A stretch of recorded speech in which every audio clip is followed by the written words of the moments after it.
మన ముకుందాలో లాంగ్ హారాల పండుగ నవంబర్ 8 నుంచి 16 వరకు ఫ్లాట్ 9.99% VA తో వివరాలకు సంప్రదించండి. నమస్కారం. కార్తీక పురాణం 23వ భాగంలోకి వచ్చాం. అగస్త్య మహాముని, అత్రి మహాముని వీళ్ళిద్దరి యొక్క సంభాషణలో మనము పురంజయోపాఖ్యానం కథ వింటున్నాం కదా. తర్వాత ఆయన అడుగుతున్నారనమాట, అత్రి మునీంద్ర, పురంజయుడు యుద్ధమందు జయం పొందిన తర్వాత ఏం చేశాడో చెప్పమన్నారు. సాధారణంగా ఈ యుద్ధాల్లోనూ వాటిలలోనూ జయించిన తర్వాత ఏం చేస్తారు, విజయోత్సవాలని చేసుకుంటారు. ఈ విజయోత్సవాల్లో మొట్టమొదట ఇట్లాంటి విజయాన్ని ప్రాప్తింపజేసినందుకు భగవదారాధన విశేషంగా చేస్తారు. తర్వాత నగరంలో ఉన్న బ్రాహ్మణోత్తములందరినీ గౌరవిస్తారు. ఈ విజయ యజ్ఞాలు కొన్ని రకాలు చేస్తారు. దాన ధర్మాదులు విశేషంగా చేసి విందులు వినోదాలు నృత్యగానాదులతోటి జనాలు ఎప్పుడు జరిగేదనమాట. ఒక రాజ్యంలో విజయం సాధించిన తర్వాత జరిగే కార్యక్రమాలు అవి. ఈయన ఎందుకంటే పురంజయుడు మొట్టమొదట ధర్మ మార్గంలో లేడు, అధర్మ మార్గావలంబిగా ఉన్నాడు. తర్వాత బోధింపబడి విష్ణు పూజన చేసి కార్తీక మాస వ్రతాలని ఆచరించి యుద్ధంలో జయించాడు. ఇప్పుడు జయించిన తర్వాత మళ్ళీ అతను పూర్వ పద్ధతిలోకి వెళ్ళాడా లేకపోతే బోధింపబడిన సన్మార్గంలో ఉన్నాడా తెలుసుకోవటం కోసం అడుగుతున్నారనమాట. శత్రుబాధారహితమైన అయోధ్య పట్టణమందు పురంజయ మహారాజు సమస్త ధనుర్ధారుల్లోనూ శ్రేష్ఠుడై ఇంద్రతుల్య పరాక్రమవంతుడై సత్యవాదియు సదా శుచియు దాతయు భోక్తయు ప్రియవాదియు రూపవంతుడును అమిత కాంతివంతుడును సమస్త యజ్ఞకర్తయు బ్రాహ్మణ ప్రియుడును ధనుర్వేదమందు వేదములయందు శాస్త్రములయందు ప్రవీణుడును పూర్ణిమా చంద్రుని జనులకు వలె స్త్రీప్రియుడును సూర్యుని వలె చూడశక్యము కానివాడును శత్రువులను శిక్షించువాడును హరిభక్తిపరాయణుడును బలయుతుడు కామక్రోధ లోభమోహ మదమాత్సర్యాలనేటువంటి అరిషడ్వర్గాలని జయించిన వాడును కార్తీక వ్రతము చేత పాతకములన్నీ నశింపచేసుకుని వాడును అయి ఉండెను. సమస్త ధర్మగుణాలని అవలంబించాడు ఆయన. దానివల్ల ఈ ధార్మికమైన విధానం వల్ల కాంతి, కీర్తి, ఉన్నతి, సంపద ఇవన్నీ కూడా ఆయనని ఆశ్రయించి ఉన్నాయి. ఎవరైతే ధర్మ మార్గావలంబిగా ఉంటాడో అతడికి సమస్తమైన కళ్యాణ గుణాలు అతని యందు ఉంటాయి. అలా కనపడుతున్నాడు అనమాట. ఈ విధంగా ఉన్నటువంటి పురంజయుడికి విష్ణు సేవ యందు బుద్ధి జనించింది. ఆ రోజు యుద్ధం నుంచి తనని తను కాపాడుకోవటానికి జయం పొందటానికి చేసిన వాడుగా లేడతను. అంతేకాదు అవాళ ఒక్కరోజు నేనంత అర్చన చేస్తే నాకు ఇలాంటి జయాన్ని పట్టించిన వాడైనటువంటి హరిని నిరంతరము సేవించాలని వచ్చింది. నేను ఎలా హరిని ఆరాధిస్తాను, ఏ దేశమందు ఏ మాసమందు ఏ క్షేత్రమందు సురక్షితంగా సుఖంగా ఆరాధిస్తాను అని ఇలా ఆలోచించేవాట. ఇలాంటి ఆలోచనల్లో ఉన్న అతనికి ఒక ఆకాశవాణి వినపడిందట. ఏమైంది, ఓ పురంజయ, శీఘ్రముగా కావేరికి పొమ్ము, అచట శ్రీరంగమును దివ్యక్షేత్రము కలదు, అచట శ్రీరంగనాథుడు వసించి ఉన్నాడు, కాబట్టి సంసార ఛేదము చేయువాడైనటువంటి శ్రీరంగ నిలయుని సేవించుము అని చెప్పి ఊరకుండెను. నేను ఆలోచిస్తూ బాగా తీవ్రంగా ఉన్నాడనమాట. ఆయనకి ఆకాశవాణి వినిపించింది, కావేరీ పట్టణాది తీరంలో ఉన్నటువంటి శ్రీరంగనాథుడిని సేవించు అని. ఆ మాట విని రాజు అయోధ్య పట్టణాన్ని విడిచిపెట్టి తన చతురంగ బలాలతో అనేక క్షేత్రములను తీర్థములను చూచుతూ కావేరీ మధ్యనున్న శ్రీరంగం చేరెను. మన కథ ప్రకారం ఈయన ఎక్కడున్నాడండి, అయోధ్యలో ఉన్నాడు. ఈ అయోధ్య ఎక్కడుంది, ఇప్పుడు మనం సేవిస్తున్న అయోధ్య రాముల వారు పుట్టింది ఉత్తరప్రదేశ్. అక్కడి నుంచి శ్రీరంగం అంటే తమిళనాడు చేరాలి. ఆ కాలంలో ఏముంది ట్రాన్స్పోర్టేషను, జనరల్ ట్రాన్స్పోర్టేషన్లు అంటే సాధారణమైనటువంటి ఇవేమీ లేవు. వీళ్ళు ఏనుగులు, గుర్రాలు, రథాలు వేసుకుని ఈ యుద్ధ కాలంలో ఎలాగా సేనలు అన్నిటినీ నదులు నదాలని వాటిని దాటుకుంటూ అరణ్యాల్లోంచి మధ్యలోంచి ప్రయాణం చేస్తూ యుద్ధాలకు ఎలా వెళ్ళారో అలాగే ఈయన ఈ తీర్థయాత్ర కూడా వెళ్ళాడు. ఆ రోజుల్లో తీర్థయాత్ర క్రమం ఎలా ఉండేది, రాత్రిళ్ళు దీపాలు ఉండేవి కాదు, పగలే ప్రయాణం. అందుకని పగలంతా ప్రయాణించి సాయంకాలం ఒక సురక్షిత ప్రాంతానికి చేరి అక్కడ దండు విడిసి ఉన్నారు. మొత్తం అంతా ఉండి రాత్రి పడుకుని సాయంకాలం వంటకి సరిపడేటువంటి సాధనాలు చూసుకుని నీళ్ళు ఎక్కడున్నాయో తెలుసుకుని అక్కడ ఉండి గుడారాలు పటకుటీరాలు అవి నిర్మించుకుని అక్కడ ఆగి రాత్రి నిద్రించి ఉదయం చుట్టుపక్కల ప్రాంతాల్లో ఉన్నటువంటి బ్రాహ్మణులు పురప్రముఖులు ఎవరైనా వచ్చి కలిసి ఇక్కడ ఫలానా క్షేత్రం ఉంది, ఫలానా స్వామివారు వేయించేస్తున్నాడు, ఫలానా అమ్మవారు విశేషమైన సేవ స్వరూపంలో కనపడుతుంది అని బోధింపబడి వారిని సేవించుకుని, అంటే ఏ ఏ ప్రాంతంలో ఆగారో ఆయా ప్రాంతాల్లో ఉన్నటువంటి అన్ని దేవళాలని విశేషంగా సేవించుకుని ఓ రోజో 2 రోజులు దానికి అయ్యాక మళ్ళీ అక్కడి నుంచి ప్రయాణ పలసట కొంచెం తీరంగానే మళ్ళీ బయలుదేరటం. ఈ మధ్యలో అడవులు అవి ఇవి చెరువులు దొరువులు నదులు నదాలు ఇవన్నీ దాటుకుంటూ ఎన్నో రోజులు ఎంతో కాలము ప్రయాణించి అయోధ్య పట్టణాన్ని విడిచి కావేరీ మధ్యలో ఉన్నటువంటి శ్రీరంగపట్టణానికి చేరాడట. అట్లా చేరి కార్తీక మాసం అంతా అక్కడే ఉన్నాడు. అంటే ఈయన ముందు కార్తీక మాసానికి 4 నెలల ముందే ఇంచుమించుగా ఏ జ్యేష్ఠంలోనో ఎండాకాలం విడిపడుతుండగా బయలుదేరారు. ఈ రోజులన్నీ కూడా వర్షపు రోజులన్నీ కూడా ప్రయాణంలో ఎంత కష్టపడి ఉంటారో.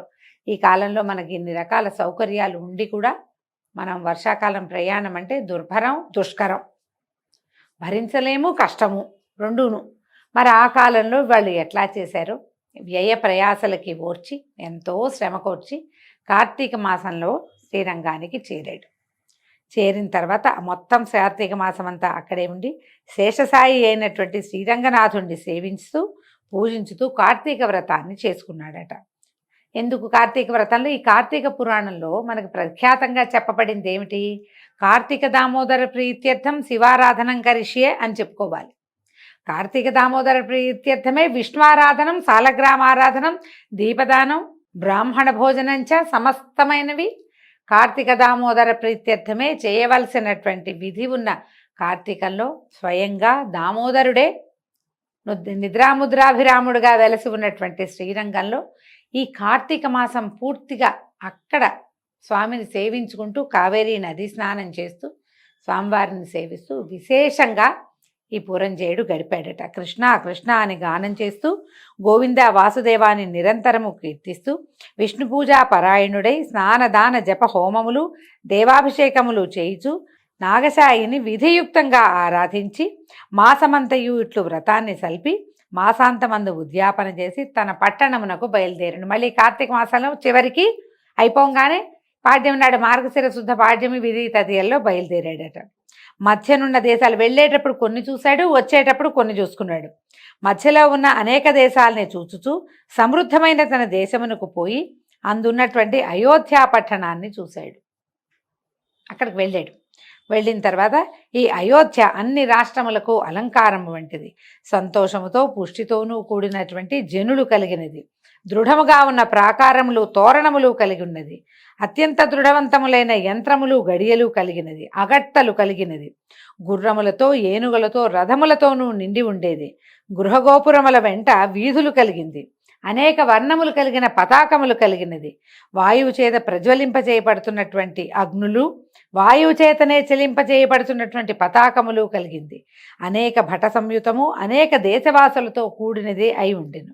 అచట బ్రాహ్మణులు సర్వశాస్త్రవేత్తలు, క్షత్రియులు శత్రు సైన్య భేదకులు, వైశ్యులు సర్వరత్న దాతలు, శూద్రులు సర్వసంపదలను అనుభవించువారుగా ఉండే. చాతుర్వర్ణాల వాళ్ళు అమోఘంగా ఉన్నారు, సంపదతో కూడి ఉన్నారన్నమాట. అచట స్త్రీలందరూ సుందరులు, హంసల వలను ఏనుగుల వలను నడుచువారు, చెవుల వరకు ఉండేటువంటి విశాలమైన నేత్రాలు కలిగిన వారు, చక్కని అందమైన శరీరాకృతి కలిగిన వాళ్ళు, మంచి వస్త్రములు, సమస్త భూషణ భూషితులుగాను సౌందర్యవంతులైన స్త్రీలతోటి నిండి ఉందట అయోధ్య నగరం. అచటి వేశ్యలు అంటే బహుశా గణికావృత్తిలో ఉండేవాళ్ళు, కొంతమంది రాజనర్తకులు కూడా ఉండేవాళ్ళు, సంగీతమందు నృత్యమందు నిపుణులు, సౌందర్యంతో లావణ్యంతో కూడి ఉండేవారు, నిత్యానంద యుక్తులు, మదోన్మత్తులు, సమస్త స్త్రీగుణభూషితులై చూచుటలోనూ మాట్లాడుటలోనూ కూడా బహునేర్పరులై సభలలోనూ రాజమార్గాల్లోనూ రచ్చలలోనూ ఆటలాడుతూ ఉండేవాళ్ళు. అంటే హాయిగా సంచరించేవాళ్ళు జనం. అతడి కుల స్త్రీలు గుణవంతులై సర్వాభరణ భూషితులై పాతివ్రత్య పరాయణులుగా ఉండేవారు. ఓ అగస్త్యమనుంద్ర, అచ్చటి మనుషులందరూ తమ తమ వర్ణాశ్రమ ధర్మములందు స్థిరముగా ఉన్నారు. పురంజేయుడు ఇట్లా ఉన్నటువంటి తన పట్టణాన్ని చూసి ఎంతో సంతోషించి యథారాజా తథా ప్రజ అను న్యాయాన్ని బట్టి రాజు న్యాయవర్తి అయినందువలన ప్రజలు కూడా న్యాయమందే ఉన్నారని తెలుసుకొని ఎంతో సంతోషించాడట. పౌరులందరూ రాజు వచ్చుట విని వేవేలుగా గుమిగూడారు. రాజు మీద పేలాలు పుష్పములు చల్లారు. ఈ రాజాలు చల్లటం, పేలాలంటే ఇవేనండి, మన పాప్కార్న్ అంటాం కదా, కానీ కార్న్ పాపులు కావవి. లాజలంటే వడ్ల పేలాలు. ఆ పేలాలు పువ్వులు చల్లుతారు. రఘువంశంలో కూడా ఈ ప్రస్తావన కనపడుతుంది. రాముల వారు రాజ్యానికి తిరిగి వచ్చినప్పుడు కూడా ఆయన మీద లాజలు చల్లారు. బ్రాహ్మణ వివాహ క్రతువుల్లో, బహుశా క్షత్రియ వైశ్య వివాహ క్రతువుల్లో కూడా కనిపిస్తాయి. లాజహోమం అని ప్రత్యేకంగా చేస్తారు. వరి పేలాలని హోమంలో సమర్పిస్తారు. అవి పవిత్రమైనవిగా భావిస్తారు.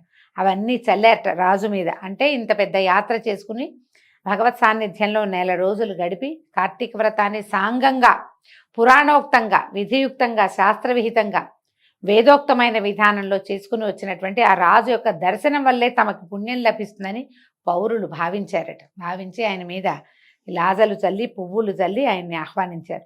రాజు పట్టణంలో ప్రవేశించి తన ఇంటి యందు సుఖముగా నివసించి ఆ తర్వాత విధియుక్తంగా, ధర్మయుక్తంగా, న్యాయంగా పట్టణాన్ని పరిపాలించాడు, తన దేశాన్ని.